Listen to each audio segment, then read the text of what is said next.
Bueno, gracias a Dios, hoy nos encontramos con el pastor Anderson Caviedes. Anderson es pastor en la iglesia Bautista Reformada del Salvador en la ciudad de Ibagué. Bienvenido, Anderson, gracias por aceptar la invitación. Hola Elkin, ¿cómo estás? No, muchas gracias a ti por esta oportunidad y bueno, pues espero poder darles, bueno, la información y, digamos, la perspectiva, ¿no? que tengo yo con respecto a las preguntas muy interesantes de por sí. Y nada, un saludo también para los que nos ven, un saludo para ustedes y nada, muchas gracias por la oportunidad. Bueno, el pastor Anderson, hoy vamos a dialogar un poquito con él acerca de la historia de la confesión de fe, especialmente la confesión de fe bautista de 1689. Y bueno, esta es una charla especialmente acerca de la confesión de fe bautista, pero pues quisiéramos también conocer un poco de tu trayectoria, porque ha sido importante. Bueno, vamos a ir hablando un poquito, pero pronto si nos pudieras iniciar diciendo un poquito y refrescándonos o dándonos a conocer para otros la historia de esta creación de esta fe bautista. Sí, principalmente la Confesión de Fe de Londres se dio en un contexto bastante turbulento. Como nosotros sabemos, la Iglesia de Inglaterra fue una iglesia que tuvo unos inicios también bastante complejos, ¿no? Al separarse de la Iglesia de Roma. Y obviamente después de un tiempo bastante complicado, la iglesia anglicana y por todo lo que tuvieron, ese cambio de reyes, que como ustedes de pronto lo saben, hubo reyes que apoyaban más el protestantismo, luego moría ese rey y se levantaba otro rey en Inglaterra que volvía otra vez a apoyar el catolicismo romano. Entonces, en medio de toda esta turbulencia que hubo en estos tiempos del siglo XVII en Inglaterra, el anglicanismo le costó bastante despegarse de la iglesia de Roma en muchas prácticas, en mucho de su liturgia, en mucho de su pensamiento, aunque la iglesia anglicana de por sí es reformada en sus 33 artículos, pero en su liturgia tenía muchos aspectos del catolicismo romano y sobre todo el asunto del libro de la oración común, que fue muy complejo para muchos dentro de la iglesia anglicana. Entonces, en ese contexto nació, como ustedes ya de pronto lo saben, el puritanismo, los no conformistas, y dentro del grupo de los no conformistas hubo algunos que tuvieron problemas en aceptar el bautismo por aspersión y el bautismo de niños, ¿no? Y ahí surgieron algunos no conformistas que no tenían nada que ver con el presbiterianismo ni tampoco tenían que ver querían tener nada que ver con el anglicanismo. Y obviamente, para resumir un poco, pues se empezaron a dar todas estas inconformidades y se abogó mucho por el bautismo ya de creyentes como tal, adultos o al menos jóvenes que tuvieran una cierta conciencia del Evangelio. Y a raíz de todo esto, este inconformismo comenzó a crecer y de ahí se comenzaron a formar algunas iglesias, algunos de estos hombres comenzaron a enseñar las escrituras y sus propias posturas con respecto al bautismo y de ahí fue que a grosso modo se empezaron a reunir y comenzaron a conformarse algunas iglesias. Después, para dejar claro, digamos, su postura y para dejar claro lo que ellos creían con respecto al bautismo, que fue el punto más fuerte, ya después hubo otros puntos como el sistema de gobierno, que también nos diferencia bastante de, digamos, nuestros hermanos presbiterianos, nos diferencia de los anglicanos, de la misma iglesia católica romana. Se abogó también por la independencia de la iglesia, de cada iglesia local, y se comenzaron a conformar estas iglesias y hubo una necesidad de poder dejar claro lo que se creía, ¿no? Así que para 1600, bueno, mucho antes de 1644, que se dio como las primeras, digamos como las primeras expresiones ya más formales de una, no llamémoslo confesión de fe, pero sí se empezaron a dejar claro ciertas cosas de estas convicciones. Ya para 1644, un grupo de iglesias de Londres, que inclusive el nombre original de la confesión de fe es Confesión de Fe Bautista de Londres de 1689, de algunos hermanos y ancianos de iglesias de Londres y de Inglaterra, ¿no? Bautizados por profesión de fe. Entonces esto nos da cuenta de cómo las iglesias, aunque eran independientes, se comenzaron a unir, comenzaron a tener una especie de compañerismo que obviamente en términos de entre Iglesia Bautista Reformada llamamos asociacionalismo. Se comenzaron a asociar, obviamente sin ningún tipo de jerarquía entre ellas, sino como iguales, entre pares iguales, y comenzaron a expresar su fe, ¿cierto? De manera ya más pública y de manera más clara. Entonces se firmó al principio entre algunas iglesias en la Confesión de 1644. Después de unos años y de ir creciendo en estas convicciones, de ir creciendo más y para distanciarse un poco, bueno también recordando que se tomó en parte la declaración de Savoy, que es otra Ujú. confesión más de corte congregacionalista, y se tomó también en gran medida la confesión de Westminster, de los presbiterianos y de los puritanos. Se tomó como base doctrinal muy fuerte gran parte de la confesión de Westminster y se cambiaron aquellas partes donde las convicciones eran distintas, como ya dije, sistema de gobierno, bautismo, membresía, bueno, y se comenzó a perfilar más eso, ¿no? Ya más adelante, a lo que fue creciendo mucho más estas convicciones y comenzaron muchas más iglesias a darse, se hizo necesario crear una confesión de fe mucho más clara, que Ujú. distanciara un poco mucho más de la confesión de Westminster y ya más propio con una identidad bautista reformada. Y ahí es donde se firmó la confesión de fe de 1689. Ahora, cabe notar siempre que los bautistas y las personas que o los creyentes que han sido de este corte, y más que todos los bautistas, siempre han tenido esa necesidad de hacer pública su fe. No existe únicamente la confesión del 1689, sino que los bautistas tienen mucho más confesiones.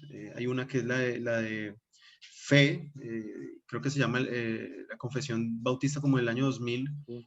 de fe, no recuerdo exactamente el nombre, y han habido muchas confesiones de fe a lo largo de la historia, siempre de parte de las iglesias bautistas, siempre ha habido ese deseo y esa inclinación a hacer esto, ¿no? De dejar claras nuestras convicciones y nada, no inventar nada nuevo, sino Ujú.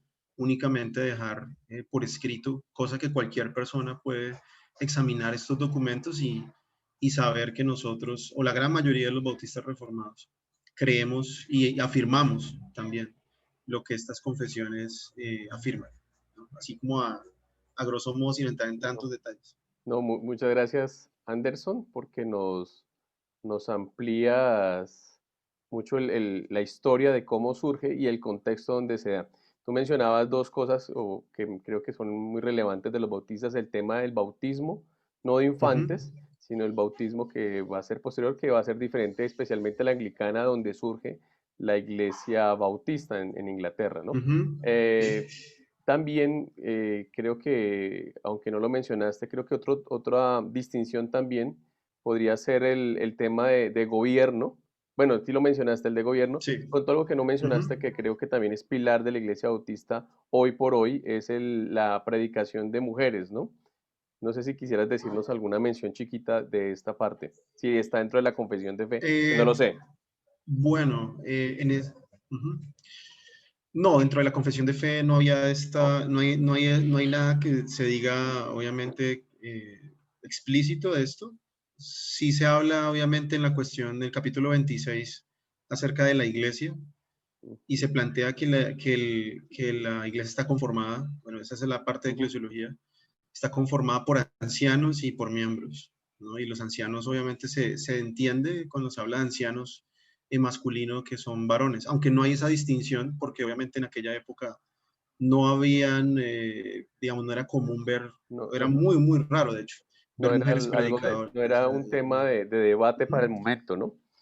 Exacto, no era un tema de controversia, entonces creo que los firmantes de la confesión de fe no vieron necesidad de aclarar algún punto allí, ¿no? Ujú. Generalmente en las iglesias bautistas reformadas esas cosas quedan más reflejadas en nuestras políticas, es decir, cada iglesia bautista reformada tiene, aparte de la confesión de fe, tenemos una constitución, digámoslo de esa manera, Ujú. unos estatutos, y esos estatutos son complementarios a la confesión de fe, porque la confesión de fe no toca algunos otros asuntos, ¿no? Por ejemplo, la cuestión de la continuidad de los dones Ujú. revelatorios, no lo Ujú. toca. La doctrina del Espíritu Santo no es muy, muy profundo lo que la confesión de fe habla. La cuestión de Ujú. predicadoras tampoco. Entonces son puntos que se añaden y se ponen anexos, digámoslo, en la política o en los estatutos de una iglesia local. Ok. Muchas gracias, Anderson, por aclararnos esa parte y nos amplías. Sí, porque hay momentos que la historia no era una pregunta, pero que después sí se va a formular la pregunta Ujú. como comunidad, como iglesia, y se responde. Y ya nos aclaraste que se responden a través de otro mecanismo. Yo quisiera pronto preguntarte, ¿por qué consideras que una comunidad debe tener una confesión de fe? Ok, en primer lugar, uno de los asuntos más importantes y que inclusive a nosotros como iglesia local nos impulsó a tener una confesión de fe es el hecho de la necesidad de nosotros tener el cuerpo de nuestra doctrina claro. Una confesión de fe a nosotros nos ayuda a tener una claridad y a tener, digamos, un norte acerca de nuestras posturas. Generalmente en las iglesias donde no hay confesión de fe, la gente no tiene muy claro qué es lo que se cree y por qué se cree. Generalmente no hay un orden, digámoslo de esa manera, establecido, una formalidad, digámoslo mejor, donde las personas puedan decir, ah, bueno, yo sé lo que esta iglesia cree con respecto a la Biblia, Ujú. yo sé lo que esta iglesia cree con respecto a Cristo, yo sé lo que esta iglesia cree con respecto al Padre, sé lo que cree con respecto a la eclesiología. Entonces, una confesión de fe, en primer lugar, es importante eso, ¿no? El poder nosotros saber qué es lo que la iglesia local cree y por qué lo cree. En segundo lugar, nos cuida del error. Otra Ujú. cosa, y de hecho eso es uno de los puntos más importantes de por qué generalmente las iglesias históricas han tenido siempre una confesión de fe, porque obviamente por ejemplo, los concilios que ha habido en la iglesia, si no estoy mal, creo que en el primer concilio se estaba debatiendo acerca de la naturaleza del Hijo.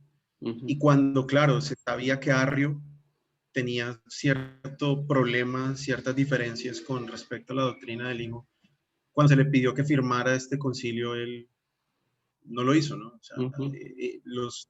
en aquel momento estos hombres querían en cierta manera como comprobar que Arrio creía algo distinto, no podían probarlo, pero cuando hicieron este concilio y el resultado de este concilio se le pidió que se adheriera a él, no lo hizo. Ujú. Entonces, en cierta manera, la confesionalidad nos cuida también del error, de nuevas interpretaciones, de nuevas doctrinas, de interpretaciones particulares, como dice el apóstol Pedro. Entonces, en cierta manera, también nos ayuda a eso. En tercer lugar, una confesión de fe nos ayuda a promover nuestra fe, a hacer nuestra fe más clara para las personas, para poder llevar el mensaje, digamos, de la Biblia de una manera mucho más sistematizada, de una forma más lógica, de una manera más ordenada. Eso también, porque obviamente la confesión de fe tiene un orden en la forma en que Ujú. los capítulos están diseñados. No fue puesto allí, digámoslo, al azar, sino que se tiene, digamos, un orden de la manera en cómo se entiende la teología, ¿no? Primero Dios, después, perdón, primero la Biblia, luego la persona de Dios, el ser de Dios, después el hombre, bueno, todo el orden como Ujú. va establecido. Entonces yo creo que son tres, hay muchas más razones, pero creo que esas son como las tres razones más fuertes de por qué una confesión de fe es importante para una iglesia local. No, muy valioso lo que nos dice y creo que me quedo con el de protege, ¿no? Nos Uh -huh. protege y creo que es importante tener esto y más en nuestros tiempos donde hay muchas doctrinas, ¿no? Donde tú puedes entrar a internet y es como ir a un restaurante con un menú tan amplio que no alcanzas a terminar de ver todos los menús y Uh donde hoy -huh. por hoy y especialmente por la coyuntura que vivimos, las personas se pueden volcar fácilmente a buscar diferentes tipos de menú. Tener una claridad a nivel doctrinal nos protege. Eh, ¿Cómo te ha ayudado la confesión de la Iglesia Bautista, especialmente la que tú dices que se adhiere, la de 1689, en tu relación con Cristo?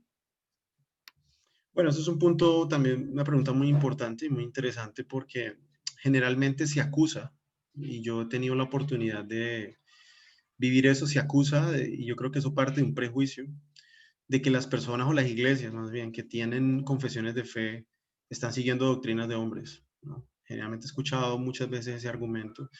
Y en cierta manera tratan de invalidar la utilidad y la importancia de las confesiones de fe en la parte de la espiritualidad o de la parte de, como bien tú lo dices, en el asunto de nuestra relación con Cristo. Pero nos ayuda bastante en qué sentido, en que al entender nosotros las doctrinas, al entender nosotros lo que nosotros creemos, digamos, vamos a poner un caso como la confesión habla acerca de la providencia de Dios, explica la providencia de Dios, el obrar de Dios en la creación, la intervención de Dios, digamos, en los eventos humanos cotidianos. Eh, en un momento, digamos, de aflicción en la que un creyente se encuentra en una situación difícil, en una situación de adversidad. Eh, por experiencia lo digo, no hay doctrina que nos traiga más consuelo, no hay doctrina que nos ayude a tener, a aferrarnos a Dios aún mucho más y a veces en vez de cuestionar a Dios, más bien aceptar su voluntad y confiar en Él, que la providencia de Dios. Entonces la confesión de fe nos ayuda a entender las doctrinas de una manera mucho más clara, más concisa. De tal manera que, por ejemplo, a la hora de orar, eh, podemos orar de una manera mucho más informada, podemos descansar en lo que la confesión de fe, por ejemplo, nos explica y obviamente sabiendo que cada una de las declaraciones de la confesión de fe están sustentadas por la escritura. No son simplemente cosas o interpretaciones de meramente teólogos, sino que ellos de lo que toman de la Biblia y lo que entienden de las escrituras lo plasmaron de una manera lógica y articulada. Y obviamente al entender estas doctrinas, y no solamente la providencia de Dios, nombro esta porque es la más común, digámoslo de esa manera, nos ha ayudado mucho más a poder entender y a poder acercarnos y poder tener una comunión con Dios mucho más informada, una oración mucho más informada.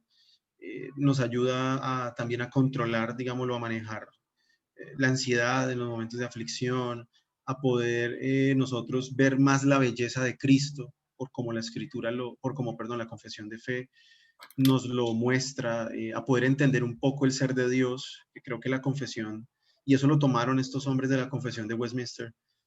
Yo creo que no hay una definición acerca del ser de Dios que la confesión de Westminster. O sea, en lo que yo conozco, no he visto una definición de Dios tan completa como lo hace la confesión de Westminster, y ahí lo toma también nuestra confesión de Londres.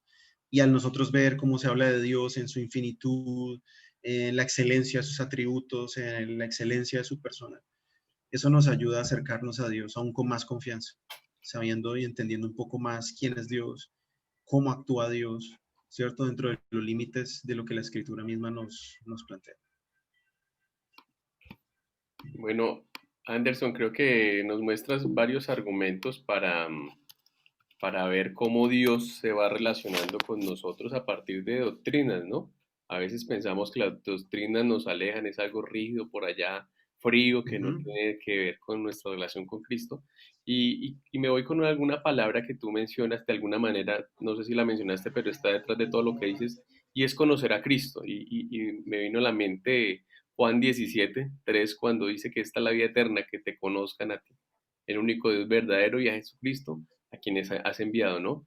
Cuando ujú, conozco quién es el Señor, que se revelan las Escrituras y cómo la iglesia, guiada por su Espíritu Santo, sigue construyendo y creciendo en esa relación de un Dios infinito, podemos acercarnos de manera más confiada, sabiendo la gracia del Señor. Entonces nos alientas a poder ujú. continuar creciendo en nuestra relación, aún a partir del estudiar la confesión de fe, en tu caso, que te adhieres especialmente a la de la Bautista, pero Ujú. también mencionas mucho la de Westminster, que dices que ha tenido mucha relación.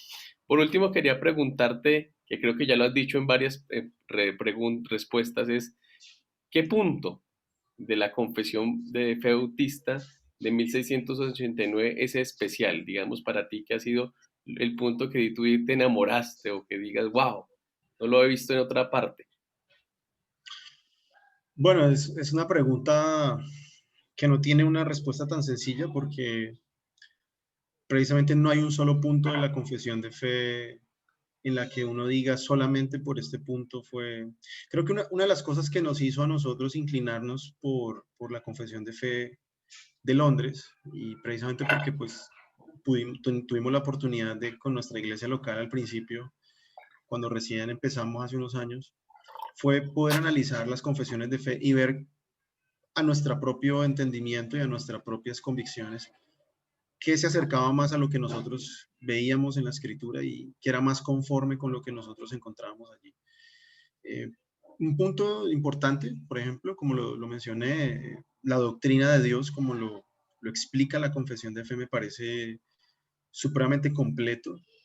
Eh, la forma de explicar la providencia, la forma de explicar el estado del hombre, la forma de explicar también la eclesiología, que solamente es una de las cosas que nos distingue. Eh, creo que esos serían como unos puntos, ¿no? Pero obviamente habrían muchos más. Pero en su conjunto la confesión de fe, como digo, nos identificamos con ella y nos adherimos a ellas precisamente porque creemos que eso que la confesión de fe postula y expresa es la manera, digamos, bíblica de entender en cierta manera el cristianismo, ¿no? Obviamente todos dirán lo mismo desde su punto de vista y es respetable, obviamente, pero digamos a lo que nosotros hemos visto y lo que nosotros hemos podido estudiar y también con el asunto de la historicidad, vemos que se apega bastante a lo que los apóstoles planteaban, no diciendo que hay una sucesión apostólica, al menos en personas, porque no la tenemos, pero sí obviamente en doctrina. Y creemos, como nuestros padres bautistas reformados también lo creyeron, que es una continuidad de doctrina, ¿no? Entonces, todos esos aspectos, todos esos elementos, hicieron en cierta manera que nosotros como iglesia local, con membresía y en este caso conmigo como uno de los oficiales de la iglesia, el poder adherirnos a esta confesión de fe de manera completa. Bueno, nos das varias razones ahí en esa respuesta y nos amplías un poco más acerca de Ujú. la confesión de fe bautista, donde el amor por la escritura también se ve, ¿no? En cada punto de ella. Muchas gracias, Anderson, por tu tiempo, por tu aporte. Lo valoramos mucho. Sé que los que van a escuchar este video, los que van a ver este video, van a poder tal vez ser inquietados a consultar Ujú. la confesión de fe bautista. Creo yo que lo pueden encontrar fácilmente en internet. Sí, se encuentra muy fácil, está en PDF. Uno busca Confesión Bautista de Fe de Londres 1689 y ahí aparece, de primero aparece en PDF. Bueno, perfecto. Bueno, de los que se animen, ahí está la confesión de fe bautista. Muchas gracias, Anderson, por tu tiempo, como te he dicho. Dios te continúe bendiciendo grandemente. No, nada, muchas gracias, Elkin, por esta invitación y bueno, les animo a que sí, a que como estudiantes miremos la confesión de fe como un documento histórico muy valioso y que creo que les va a aportar mucho a ustedes en su conocimiento del Señor y sobre todo el poder entender también otras convicciones distintas probablemente a lo que muchos de los estudiantes puedan tener y ver como esa multiforme, o esas facetas más bien, que hay dentro de las tradiciones cristianas.